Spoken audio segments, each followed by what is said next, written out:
వీక్షకులకు నమస్కారం. నూడిల్స్ అంటే ఇష్టం లేని వాళ్ళు ఎవరు ఉండరు. చక్కగా సన్నగా పొడవుగా ఉంటూ జంతికల్లాగా వేలాడుతుంటే బియ్యపిండితో చేస్తే దాన్ని ఇడియప్పం అంటారు. దాన్ని పప్పు నెయ్యి అవి వేసుకుని తింటాం. మైదా పిండితో చేసే నూడిల్సే మనకు ఎక్కువ తెలుసు. కానీ ప్యూర్గా న్యాచురల్కి వెళ్తే అక్కడ జొన్న నూడిల్స్ కనిపించినాయి నాకు. సరే ఎలాగుంటే అని తీసుకొచ్చి నీళ్ళు వేసి కారం వేసి చక్కగా వాళ్ళు ఇచ్చిన ప్యాకెట్లో ఉన్న పౌడర్ వేసి ఇదిగోండి ఇవి చూడండి ఇలా రింగులుగా ఇలాగున్నాయి అనమాట. వీటిని తుంపి దాంట్లోకి వేసాను.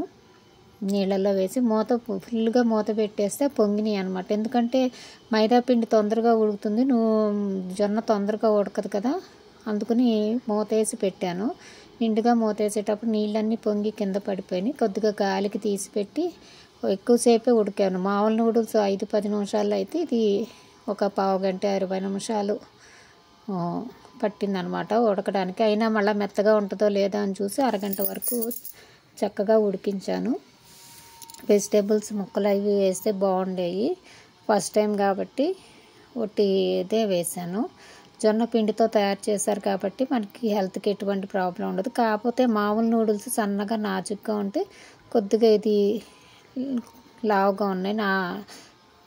మామూలు నూడిల్స్ మైదా నూడిల్స్ మీద ఇవి కొద్దిగానే లావుగా ఉన్నాయి. హెల్త్ కోసం చూసుకుంటే ఈ మాత్రం లావున్నా పర్వాలేదు అనిపించింది. టేస్ట్ ఏమీ తెలియలేదు. డైజెషన్ అది కూడా అంతగా ఏమీ అనిపించలేదు, ప్రాబ్లం ఏమీ అనిపించలేదు. ఎందుకంటే నైట్ టైం అన్నం బదులు టిఫిన్ బదులు ఇది తీసుకుని తిన్నాం కాబట్టి తేలిగ్గా మంచిగానే డైజెషన్ అయిపోయింది అనమాట, హెవీగా లేకుండా. వీడియో నచ్చితే లైక్, షేర్, ఫాలో, సబ్స్క్రైబ్.